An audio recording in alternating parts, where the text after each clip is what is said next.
हरिओम. आज सोमवार 30 मार्च 2026. सद्गुरू ब्रह्मचैतन्य गोंधळेकर महाराज यांच्या प्रवचनाचा आजचा हा भाग ऐकूया. ज्या घरात शांती त्या घरात भगवंताची वस्ती.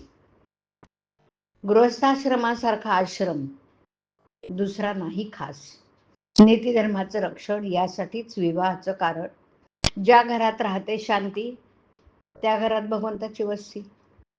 कृतीवर मनुष्याची परीक्षा जैसी वासावर पदार्थांची परीक्षा. कोणाचा न करावा घात ऐसे वागावं जगात. आपले आपण करून घ्यावे हित त्यालाच म्हणतात संभावित. न कधी व्हावे आपण निराश. व्यवहार हात देईल खास. व्यवहारातील करावा प्रयत्न. प्रपंचात न पडू द्यावे न्यून. रोगाची भीती न ठेवावी चित्ती. रोगाला उपचार करावे जरी बहुत तरी कष्टी न होऊ द्यावे चित्त. आप्त इष्ट सखे सज्जन यांचे राखावे समाधान. परी न व्हावे त्यांचे अधीन. सर्वांची राहावे प्रेमाने. चित्त दुश्चित्त न व्हावे कशाने. आपलेपणा ठेवला जेथे प्रेम लागत असे तिथे. ज्या घरात स्वार्थाचे मान बळावले तिथे समाधानाचे मान कमी झाले. मन राखता आले तरच प्रत्येकाला सुख लागले. सुखाने नांदावे नवरा बायकोनी राम आणावा ध्यानी. दोघांनी राहावे प्रेमाने. सदा वागावे आनंदाने. एकमेकांशी दुसऱ्यास दुःख होईल असं न करावे. काळजी वाटेल असं न वागावे.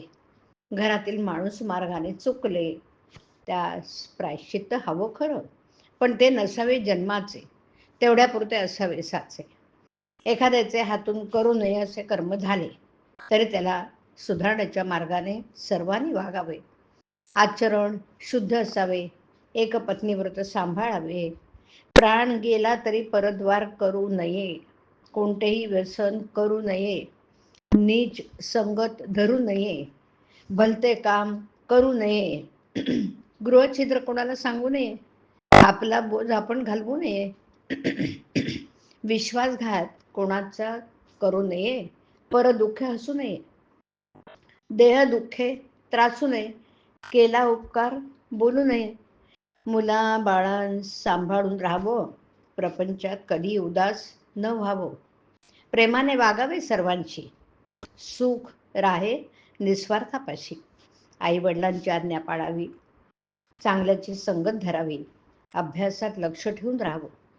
भगवंताचं नामस्मरण करावं. नामा परते न माना दुजे साधन. जैसे पतिव्रतेस पती प्रमाण. नामा परते न मानावे सत्य. ज्याने राम होईल अंकित. हेच साधू संतांचे बोल. कोणी न मानावे फोल. कोणतंही काम करीत असता राखावी मनाची शांती. हरिओम. हरिओम तत्सत. हरिओम.